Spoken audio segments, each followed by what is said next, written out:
बतौर मंत्री अशोक चौधरी प्रोफेसर बन गए, सभी ने बधाई दिया, लेकिन वो नहीं देखे कि ऐसे कई ऐसे लोग हैं, युवा तो नहीं कह सकते लेकिन है युवा।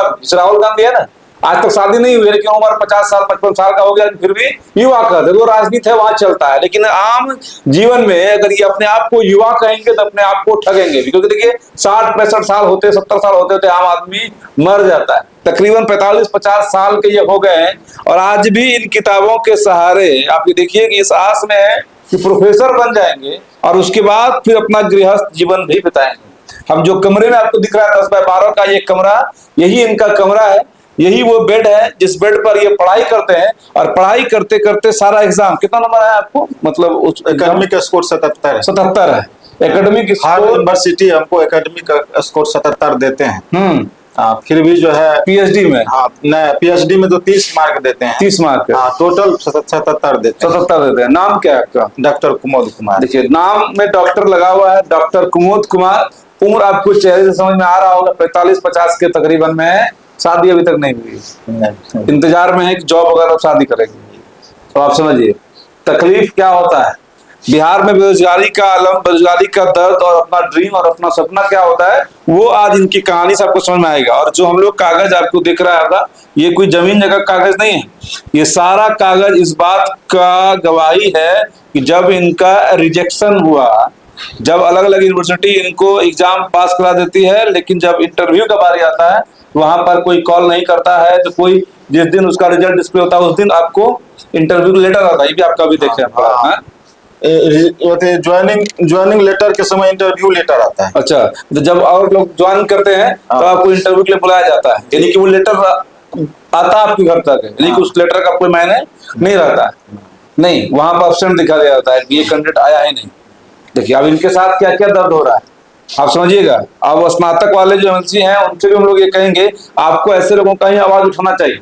यही वजह भी है कि कई वर्षों से इस क्षेत्र के पूर्णिया रेंज का जो स्नातक का क्षेत्र होता है और उसके जो एमएलसी हैं वो एक ही परिवार से इसलिए हैं क्योंकि सब लोगों को जानकारी ही नहीं होता है कि स्नातक वाले कहाँ पर वोट करते हैं, स्नातक क्षेत्र से कैसे जो है कोई एमएलसी बनता है। अब आप देखिए कहाँ कहाँ लेटर दिए हैं ये सब। लेटर दिया, मुख्यमंत्री को दिए थे, राज्यपाल को दिए थे, राष्ट्रपति को दिए थे,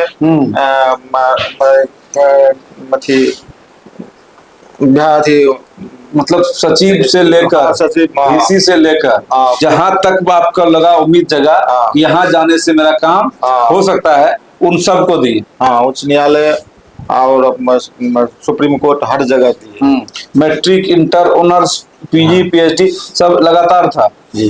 कब किया मैट्रिक? मैट्रिक 99 में। फिर इंटर कब किए? 2001 में। 2000 मतलब जस्ट 2 साल के बाद। फिर उसका ऑनर्स कब कर? ऑनर्स के 2006 में, मतलब 5 साल तक चलता था, 5 साल वो भी कर लिए। पीजी कब किए? पीजी जो है एडमिशन कराने में 2 साल लेट लगा था, तब थोड़ा सा जिम्मेवारी बढ़ा था, 10 साल लेट हुआ, लेकिन 2010 में वो भी कर ली, पीजी भी खत्म। फिर पीएचडी 2017 में। 2017 में तब से लग गए, ड्रीम हो गया कि हमको प्रोफेसर बनना जी। और कोई एग्जाम का फॉर्म नहीं भरे क्योंकि एक टारगेट होता है जब बड़ा नौकरी करेंगे छोटा का फॉर्म भरे, इसलिए आप कोई एग्जाम का फॉर्म भरे नहीं। सिंगल टारगेट कि हमको प्रोफेसर बनना है, कॉलेज में पढ़ाना है जी। और उसके बाद कब से रिजेक्शन का ये मार्क कब से झेल रहे हैं? 2000 जब से यूनिवर्सिटी बहाली ले रहा था उसी समय से 2018 से शुरू है सब यूनिवर्सिटी लेवल की बात। बीपीएससी के थ्रू ना यूनिवर्सिटी के लेवल से। अब तो बीपीएससी आ गया, बीपीएससी आ गया, उसमें भी हम दिए हुए थे। हमारा मार्क होता था 70 पर, बीसी का कटअप 70 पर गया था, फिर भी हमको इंटरव्यू से बाहर कर दिया था। हम हाई कोर्ट गए थे, कोर्ट जो है हमको आदेश किया है, कोर्ट में फर्स्ट बेंच जीते हुए हैं तो आयोग जो है सेकंड बेंच चल गए। मतलब यूनिवर्सिटी में ये धांधली का कितना बड़ा, और ये सब जगह का देखिए, ये भूपेंद्र नारायण मंडल विश्वविद्यालय जो कि उससे कट किया पूर्णिया यूनिवर्सिटी भी हो गया है, उनका भी अपना यूनिवर्सिटी अलग है। उसके अलावा वीर कुंवर सिंह, उसका भी था ना sir, Veer Kunwar Singh university, Magadh university, Patna university, सारा यूनिवर्सिटी। आप ये देखिए, ये राज्यपाल सचिवालय, उसके अलावा आपको ये दिख रहा है एक एक जगह का लेटर आपको हम लोग यहाँ से दिखा रहे हैं। ये देखिए परिषद, बिहार सूचना आयोग, चतुर्थ तल सूचना भवन, जवाहरलाल नेहरू मार्ग। अब ये देखिए विजिलेंस वाले को भी दिए हैं कि कम से कम उठा के बेसी को जेल भेज दे, वो नहीं आया इनको। अब ये राज्यपाल सचिवालय बिहार। अब आपको ये देखिए सूचना का अधिकार आरटीआई भी लगाए हैं। उसके अलावा भी इनको भी लेटर उधर से आता है। इनका कई बार लेटर में ये लिखा रहता है, अभी आपका लेटर पढ़ रहे थे उसमें लिखा हुआ था कि आवेदन में ही आप त्रुटि कर देंगे, न ईमेल लेटर आता है उल्टा उधर से? न आवेदन में हाँ? कोई त्रुटि नहीं किया। अच्छा, उधर से क्या लेटर देके भेजता है आपको? उधर से कोई लेटर कभी भेजबे नहीं तो करता। आज तक कभी उधर से जवाब नहीं मिला आपको? नहीं। ना टीआई से जवाब मिला, ना डायरेक्ट जवाब, कुछ नहीं मिला? ना कुछ नहीं। आप समझिए, लोग कहते हैं कि यहाँ नहीं, जब देखिए कोई भी पत्रकार या कोई भी सोशल एक्टिविस्ट अगर किसी अधिकारी से ऊंचा आवाज में बात करते हैं तो वो लोग कहते हैं कि ऊंचा आवाज में क्यों बात कर रही है, सही नहीं था, क्योंकि जो कुर्सी पर बैठे हैं वो एग्जाम दे कर आए। लेकिन आप समझिए और किस तरह का नीचा आवाज में बात करेगा ये, जहां तक हो सकता था, जहां तक सुन सकते थे, वहां तक लेटर भेज दिए, और एक सिंगल बार इनके लेटर को संज्ञान में लेकर इनको उधर से कोई जवाब नहीं मिला, कोई जवाब नहीं मिला। हाँ? कोई जवाब। माँ पिताजी हैं आपके? ना मम्मी है, पिताजी नहीं। पिताजी नहीं। देखिए माँ है इनकी, माँ तो भावनात्मक होती है, पिता थोड़ा, पिता कब गुजर गए आपके? 98 में गुजरे। अच्छा, तभी आप मैट्रिक इंटर में थे ना? देखिए पिताजी बहुत बचपन में गुजर गए, और ये अब भी आप सोचिए जरा, सोचने वाला विषय भी है कि अब ये इस उम्र में हमको लगता है बेटा के लिए, बेटी के लिए रहते कॉलेज में एडमिशन होगा, कौन सा जॉब होगा, या कहाँ शादी कराएंगे। अब उस उम्र में ये शादी नहीं की, और उस उम्र में भी ये किताबों की दुनिया अभी भी पढ़ते रहते हैं। हाँ, पढ़ते रहते हैं। प्रोफेसर बनना है? प्रोफेसर बनना है, पढ़ने में हमको अच्छा लगता है, पढ़ाने में भी अच्छा लगता है। अच्छा, पढ़ने पढ़ाने का इनका शौक है। अब ये हर दरवाजे तक चले गए हैं, अब आपके दरवाजे में आए, क्योंकि हम लोग का दरवाजा मतलब जनता का दरवाजा। अब जनता का दरवाजा में आए हैं, आप इस वीडियो को शेयर करिएगा कि जब अशोक चौधरी जैसा आदमी जो मंत्री है अभी, और वो प्रोफेसर बनेंगे, पढ़ाएंगे कब, ये पढ़ाने जाएंगे कि नहीं जाएंगे? क्योंकि कई बार ऐसा सुना गया है कि लोग प्रोफेसर ही नौकरी छोड़कर मंत्री बनने जाते हैं कि चलो भाई आप समाज सेवा करेंगे, क्योंकि ज्यादा टफ रूटीन उधर होता है। लेकिन उसके बाद अशोक चौधरी जो है वो मंत्री रहते हुए प्रोफेसर बन गए। अब ऐसे लोगों की समझिए कुर्सी वही लोग खा रहे हैं। अब जब वो लोग बनेंगे प्रोफेसर, फिर ये लोग कहाँ जाएंगे? तो आपको नहीं लगता है कि सिस्टम मतलब अन्याय कर रहा है आपके साथ में? अन्याय कर रहा है, मन दुखी हो गया तो छोड़ छाड़ नहीं देते हैं सब? लड़ना है अभी, लड़ना है अभी, जब तक लड़ना है। और एज देखिए, अभी भी इनको भरोसा है कि अभी भी मेरा एज बचा है और लड़ेंगे अभी। है क्या बोलता है, लोग के पास जाते हैं या बीसी को डायरेक्ट कोई नहीं मिले? तो बीसी से डायरेक्ट मिले थे। बीसी जो है ना, क्या कहते हैं, बीसी से डायरेक्ट मिले, बोला बीसी ठीक है आप आती मारे तो हम आपका जो है कर देंगे, लेकिन करता नहीं है। जब समय आता है तो करता ही नहीं। समय तो नहीं करता है। और डायरेक्ट एक बार मुंगेर यूनिवर्सिटी में गए थे, वहाँ मुंगेर यूनिवर्सिटी के वीसी के पति से भेंट किए थे। उसने हमको एक क्लर्क के पास भेज दिया था, सौरभ नाम का क्लर्क था, उसके पास भेज दिए थे। वहाँ गए, सारी बात बताए तो जो है ना सब संज्ञान मिले, बोला कि ठीक है करेंगे, लेकिन लास्ट में जो है बाद में पैसे की मांग कर दिया। वीसी का पति?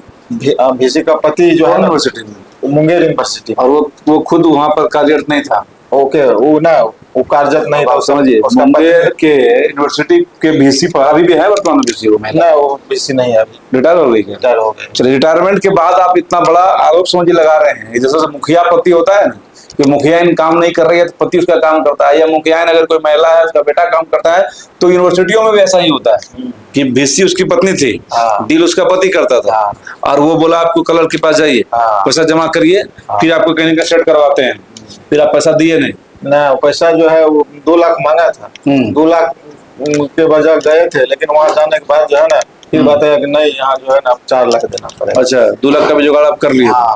आप समझिए, बिहार में नौकरी कैसे होता है, कैसे नौकरी मिलता है, कैसे आपको भ्रष्टाचार करने के लिए ही पहले वो विभाग सिखाता है, वो ये कह रहे हैं। ये भी गलत करने के लिए जा रहे थे, चलो कम से कम 2 लाख रुपया इंतजाम करके बीसी को दे देते हैं, पैसा लेकर गए भी, लेकिन फिर वो रेट बढ़ा दिया, 4 लाख कर दिया। 4 लाख कर दिया, फिर आपसे इंतजाम नहीं हो पाया पैसा? उस समय कैसे इंतजाम होता, तो इसलिए छूट गया। अगर 4 लाख तक देते तो आज प्रोफेसर रहते आप? 4 लाख देते तो प्रोफेसर रहते। अच्छा, बताइए। और 4 लाख इनके पास हुआ नहीं, इसलिए प्रोफेसर बन नहीं पाए, और उसके एवज में ये हर जगह पर चले गए, जितना दरवाजा होता है उन हर दरवाजा पर चले गए। मंत्री क्या, विधायक क्या, सांसद क्या, राज्यपाल तक जब ये पहुंच गए तो आप समझिए कि इनके लिए और दरवाजा कौन सा बचा है। इस वीडियो को बनाने का मकसद यही है कि बिहार में जब भ्रष्टाचार इतने चरम पर है और आपका खून अब भी खौलता नहीं है, तो इसका मतलब है कि आप मर चुके हैं, आपका जमीर मर चुका है, और आप इसी के आदी हो चुके हैं। आपको इसी भ्रष्ट सिस्टम में आपको रहना है, इसी भ्रष्ट सिस्टम में आपको पलना है, पैसा देकर आपको काम कराना है, और अगर जो नहीं देते हैं तो उसको भ्रष्ट सिस्टम क्या हाल करता है आपके सामने। आप बताइए ना कि ये, अच्छा एक बात बताइए आपसे, ऐसे ही हम लोग पूछ रहे हैं, 45-50 साल के हैं, मान लें आपको प्रोफेसरी नौकरी हो भी जाएगा तो कितना दिन साल आप नौकरी करिएगा? 10 साल 15 साल, बस उसका जीवन ही खत्म हो जाएगा। यानी कि एक भ्रष्ट सिस्टम किसी भी अच्छे खासे आदमी के, ब्रिलियंट माइंड का जीवन बर्बाद कर सकता है फिर। एक भ्रष्ट सिस्टम जो है किसी भी होनहार स्टूडेंट का, एक अच्छा खासा आदमी का, एक आप इतना लंबा चौड़ा आदमी है, उसका जीवन बर्बाद कर सकता है। क्यों नहीं कर दिया कि अगर आज आप प्रोफेसर रहते तो कई सारे जिंदगी बनाते, कई सारे बच्चों को अच्छा पढ़ा के आज वो कहीं न कहीं बड़े पोस्ट पर आता। यहाँ तो उसकी बात तो छोड़िए, वो तो आपका भविष्य को खराब कर दिया ये लोग। नहीं क्या हाँ? क्या कहना चाहिए उस लोगों को? इसका न्याय चाहिए, सबको न्याय मिले। न्याय मिले। हाँ चलिए, कुमोद कुमार नाम है जी। देखिए, कुमोद कुमार जी है, धमदा क्षेत्र से आते हैं। धमदा विधानसभा जो पूरे बिहार में सबसे चर्चित विधानसभा होता है। लेसी सिंह के पास भी गए थे। लेसी सिंह जो है बोला कि हम लेते हैं संज्ञान, लेकिन अभी तक कोई संज्ञान में नहीं लिया। उसका रीडर के पास गए तो रीडर बोला कि ये सब काम होते रहता है, ये सब ऐसा चलता ही है, इस सब पर ध्यान मत दीजिए। तो हम बोले कि ध्यान नहीं देंगे, लेकिन अगला मेरा भी तो काम करा दीजिए, जो चल रहा है आप उसी में करा दीजिए, हम उसके लिए तैयार हैं। लेकिन हमारा काम नहीं कराया, वो कोई नहीं कराया, नहीं होता है उसके, इस मैटर में जो है बात ही नहीं करना चाह रहा। चलिए, बाकी आपसे भी हम लोग कमेंट में पूछना चाहेंगे, जो लोग भी हमारे वीडियो को देखते हैं, आखिर ये अब कौन सा दरवाजा खटखटाए भाई कि ये कम से कम अब जवानी की दहलीज तो पार कर चुके हैं और बुढ़ापा का शुरुआत अब आने वाला है। अब उस दहलीज तक भी कम से कम ये एक बार उस कॉलेज के उस स्टेज पर चढ़ के अपने बच्चों को पढ़ाना चाहते हैं, उस माइक पे पढ़ाना चाहते हैं, जिसके बाद सामने 100-150 बच्चा होगा और उसको जब ये पढ़ाएंगे, जब ये लेक्चर देंगे किसी भी टॉपिक पर, तो शायद इनके जो मन का आत्मा है ना उसको संतुष्टि मिलेगा, वरना पता नहीं ये भ्रष्ट सिस्टम इनके आत्मा को परमात्मा तक न पहुंचा दे। इसलिए इस वीडियो को शेयर करिएगा और इंसाफ मिले इनको। उसके लिए जो भी राज्य निर्वाचन आयोग के लोग होते हैं उनसे हम लोग कहेंगे कि आप कम से कम ऐसे लोगों के लिए जो स्नातक वाला जो चुनाव कराते हैं ना, उनमें उनको कहिए कि भाई जो लोग भी नॉमिनेशन करते हैं, जो लोग अभी वर्तमान में एमएलसी बने हुए हैं, आखिर वो लोग अधिक से अधिक स्नातक के लोगों को क्यों नहीं जोड़ते? अगर वो जोड़ते तो शायद उनके इंसाफ के लिए उनको आगे आना चाहिए। इसलिए वीडियो को शेयर जरूर करिएगा। जय हिंद।